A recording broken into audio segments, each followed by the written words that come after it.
সাথী ও বন্ধুরা, দূষণমুক্ত নৌপথ যে মন্তব্য বিভিন্ন বক্তারা বলেছেন, আমি এই বক্তাদের সাথে একমত না।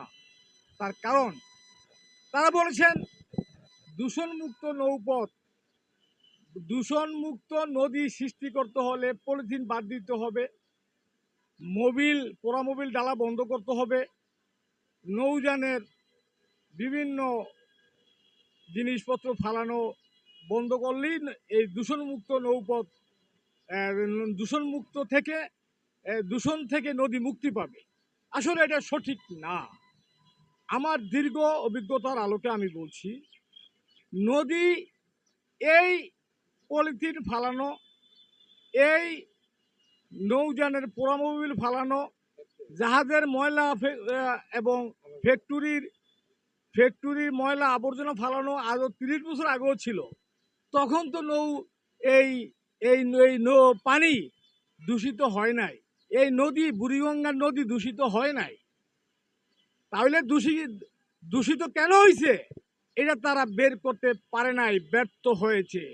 আমরা নৌ শ্রমিকরা পেরেছি।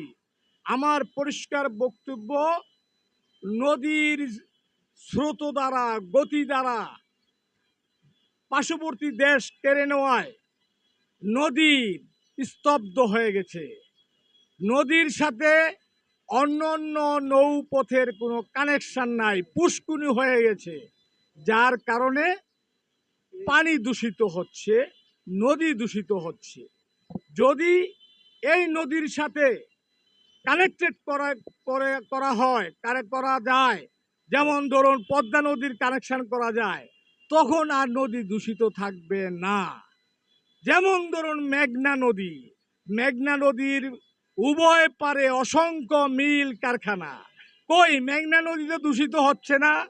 মেঘনা নদী থেকে পলিথিন কেউ দেয় নাই, মেঘনা নদী থেকে পোড়ামোবিল ফালায় নাই, ওইটা তো দূষিত হচ্ছে না। তাহলে কাজেই আমার গোড়াগড়ে যেতে হবে। নদীর গতি দ্বারা, স্রোত দ্বারা যারা কেড়ে নিয়েছে, সেই গতি দ্বারা ফিরিয়ে আনতে হবে, নদীর স্রোত দ্বারা ফিরিয়ে আনতে হবে। অর্থাৎ যারা বাঁধ সৃষ্টি করে আমার গতি দ্বারা আটকে রেখেছে, বাঁধ সৃষ্টি করে যারা পানিকে আটকে রেখেছে, ওই বাঁধ টুকা দিয়া ভেঙে দিতে হবে। সেই টুকা আঙ্গুলের টুকা নয়, বড় বড় ক্ষেপণাস্ত্রের টুকা, বড় বড় অস্ত্রের টুকা। সংগ্রামী সাথী বন্ধুরা, এই আসল সত্য কথাটুকু এখনো আমার দেশের সরকারের বাহাদুরের লোকজন, সমাজের লোকজন বলতে সাহস পায় না, এখনো ভয় পাচ্ছে পার্শ্ববর্তী দেশকে। কিন্তু আমরা নৌযান শ্রমিকরা ভয় পাই না।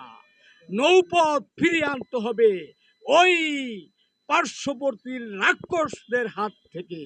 ধন্যবাদ সবাইকে। ধন্যবাদ।